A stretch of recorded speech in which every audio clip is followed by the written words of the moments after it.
کیا اب بھی ناپاکی کی حالت میں تسبیح پڑھتے ہیں؟ کیا اس سے ثواب ملتا ہے یا گناہ؟ کیا واقعی ایسی عبادت ضائع ہو جاتی ہے؟ آج کی ویڈیو میں ہم قرآن و سنت اور علماء کی روشنی میں اس اہم مسئلے کی حقیقت جانیں گے۔ اس ویڈیو کو آخر تک ضرور دیکھیں کیونکہ ایک غلط فہمی لاکھوں مسلمانوں میں عام ہے۔ بسم اللہ الرحمن الرحیم۔ اسلام ایک آسان اور اعتدال والا دین ہے۔ عبادت کے ہر عمل کے لیے شریعت نے واضح رہنمائی دی ہے۔ افسوس کی بات یہ ہے کہ سوشل میڈیا پر اس مسئلے کے بارے میں بہت سی باتیں بغیر تحقیق کے پھیلائی جاتی ہیں، جس سے لوگ خوف اور الجھن کا شکار ہو جاتے ہیں۔ سب سے پہلے یہ سمجھنا ضروری ہے کہ وہ ناپاکی اسے مراد کیا ہے۔ اگر کوئی شخص جنابت کی حالت میں ہے یا غسل فرض ہو چکا ہے تو کیا وہ اللہ کا ذکر کر سکتا ہے؟ احادیث سے معلوم ہوتا ہے کہ رسول اللہ اکثر اوقات اللہ تعالیٰ کا ذکر فرمایا کرتے تھے۔ علماء نے ان روایات کی روشنی میں وضاحت کی ہے کہ جنابت کی حالت میں بھی انسان استغفار کر سکتا ہے، سبحان اللہ، الحمدللہ، اللہ اکبر، لا الہ الا اللہ پڑھ سکتا ہے، دعا مانگ سکتا ہے اور درود شریف بھی پڑھ سکتا ہے۔ البتہ قرآن مجید کی باقاعدہ تلاوت کے بارے میں فقہا کی آراء موجود ہیں، اور اکثر اہل علم کے نزدیک جنابت کی حالت میں غسل سے پہلے قرآن کی تلاوت نہیں کرنی چاہیے۔ لہذا اگر کسی نے یہ سنا ہے کہ ناپاکی کی حالت میں ایک مرتبہ بھی اللہ کا نام لینا حرام ہے تو یہ بات درست نہیں۔ اسلام اللہ کے ذکر سے نہیں روکتا بلکہ ہر حال میں اللہ کو یاد رکھنے کی تعلیم دیتا ہے۔ البتہ بعض عبادات کے لیے طہارت کی شرط ضرور رکھی گئی ہے۔ ناپاکی کی حالت میں کون سی عبادات جائز ہیں اور کن سے پرہیز کرنا چاہیے؟ ناظرین، اب سوال یہ پیدا ہوتا ہے کہ اگر کوئی شخص جنابت کی حالت میں ہو یا اس پر غسل فرض ہو چکا ہو تو وہ کون سی عبادات انجام دے سکتا ہے اور کن عبادات سے اسے غسل تک انتظار کرنا چاہیے؟ یہ بات سمجھنا بہت ضروری ہے کہ اسلام پاکیزگی کو بہت اہمیت دیتا ہے، لیکن ساتھ ہی اللہ تعالیٰ کے ذکر سے بندے کو محروم بھی نہیں کرتا۔ اگر کسی پر غسل فرض ہو تو وہ استغفار کر سکتا ہے، سبحان اللہ، الحمدللہ، اللہ اکبر، لا الہ الا اللہ پڑھ سکتا ہے، درود پاک پڑھ سکتا ہے، اپنے الفاظ میں دعا مانگ سکتا ہے، دل ہی دل میں اللہ کو یاد کر سکتا ہے۔ یہ تمام اعمال اللہ تعالیٰ کی یاد میں شامل ہیں اور ان کی اجازت اہل علم نے بیان کی ہے۔ البتہ جہاں تک قرآن مجید کی تلاوت کا تعلق ہے تو اکثر فقہا کی رائے یہ ہے کہ جنابت کی حالت میں غسل کرنے کے بعد تلاوت کرنا بہتر اور مشروع ہے۔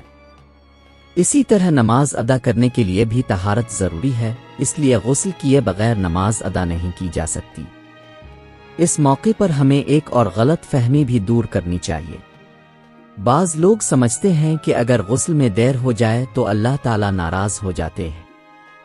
حقیقت یہ ہے کہ اگر کوئی شخص کسی مجبوری کی وجہ سے کچھ دیر بعد غسل کرتا ہے تو اسے جلد از جلد پاکی حاصل کر لینی چاہیے، لیکن اس دوران اللہ سے دعا اور استغفار کرنا نہیں چھوڑنا چاہیے۔ رسول اللہ نے ہمیں ہر حال میں اللہ کو یاد رکھنے کی تعلیم دی ہے۔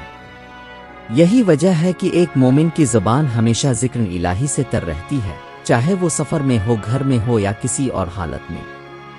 اس سے ہمیں یہ سبق ملتا ہے کہ عبادت صرف ظاہری اعمال کا نام نہیں بلکہ اللہ سے تعلق مضبوط رکھنے کا نام بھی ہے۔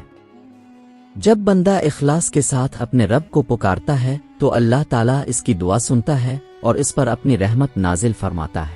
وہ غلطیاں جو ہماری عبادت کا حسن کم کر دیتی ہے۔ ناظرین، اب آئیے ان عام غلطیوں پر بات کرتے ہیں جو بہت سے مسلمان لاعلمی میں کر بیٹھتے ہیں۔ یاد رکھیں، دین میں ہر بات قرآن و سنت اور مستند علماء کی رہنمائی کے مطابق سمجھنی چاہیے، نہ کہ سنی سنائی باتوں پر۔ سب سے پہلی غلطی یہ ہے کہ بعض لوگ یہ سمجھ لیتے ہیں کہ اگر ان پر غسل فرض ہو گیا ہے تو اب وہ اللہ کا نام بھی نہیں لے سکتے۔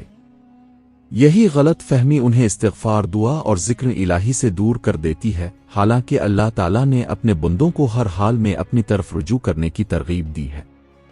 دوسری غلطی یہ ہے کہ بعض لوگ غسل کو بلاوجہ بہت دیر تک مؤخر کرتے رہتے ہیں۔ اگر کوئی حقیقی مجبوری نہ ہو تو بہتر یہی ہے کہ انسان جلد از جلد غسل کر کے پاکی حاصل کرے تاکہ نماز، قرآن کی تلاوت اور دیگر عبادات پوری یکسوئی سے ادا کر سکے۔ تیسری غلطی یہ ہے کہ لوگ سوشل میڈیا پر پھیلائی جانے والی ہر بات کو تحقیق کے بغیر سچ مان لیتے ہیں۔ کبھی کوئی کہتا ہے کہ ناپاکی کی حالت میں کیا گیا ہر ذکر گناہ ہے، اور کبھی کوئی اس کے برعکس ایسی باتیں بیان کر دیتا ہے جن کی کوئی شرعی بنیاد نہیں ہوتی۔ ایک مسلمان کو چاہیے کہ دین کی بات ہمیشہ مستند علماء اور معتبر اسلامی مراجع سے سیکھے۔ یاد رکھیں، اللہ تعالیٰ اپنے بندوں کی نیت کو دیکھتے ہیں۔ اگر بندہ اخلاص کے ساتھ اپنے رب کی طرف رجوع کرتا ہے، توبہ کرتا ہے، استغفار کرتا ہے اور جلد پاکی اختیار کر لیتا ہے تو یہ اللہ تعالیٰ کو پسند ہے۔ اس لیے اگر کبھی اب پر غسل فرض ہو جائے تو پریشان ہونے کے بجائے جلد از جلد غسل کریں، نماز کی پابندی کریں اور اس دوران بھی اللہ تعالیٰ سے دعا، استغفار اور ذکر کرتے رہیں۔ دین آسانی اور اعتدال کا نام ہے، نہ کہ بے بنیاد خوف اور غلط فہمیوں کا۔ اصل کامیابی اللہ کی اطاعت میں ہے۔ ناظرین، اس پوری گفتگو کا خلاصہ یہی ہے کہ اسلام ہمیں پاکیزگی، اعتدال اور صحیح علم کی تعلیم دیتا ہے۔ دین میں نہ بے جا سختی ہے اور نہ ہی بے احتیاطی کی اجازت۔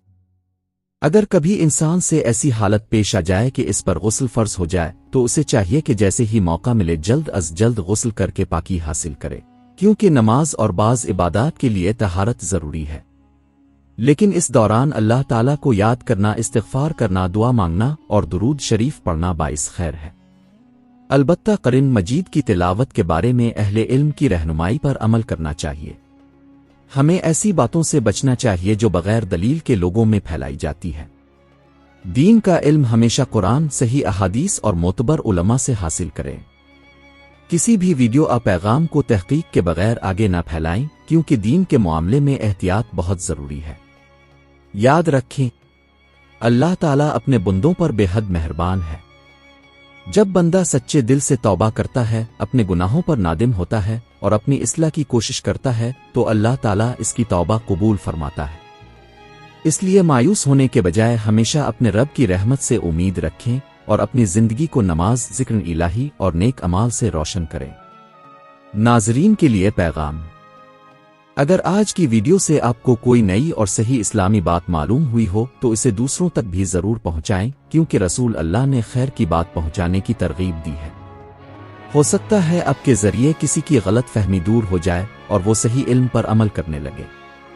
اللہ تعالی ہمیں دین کی صحیح سمجھ عطا فرمائے، ہر قسم کی غلط فہمی سے محفوظ رکھے، ہماری عبادات کو قبول فرمائے، ہمارے گناہوں کو معاف فرمائے اور ہمیں ہمیشہ اپنی رضا کے راستے پر چلنے کی توفیق عطا فرمائے۔ آمین رب العالمین۔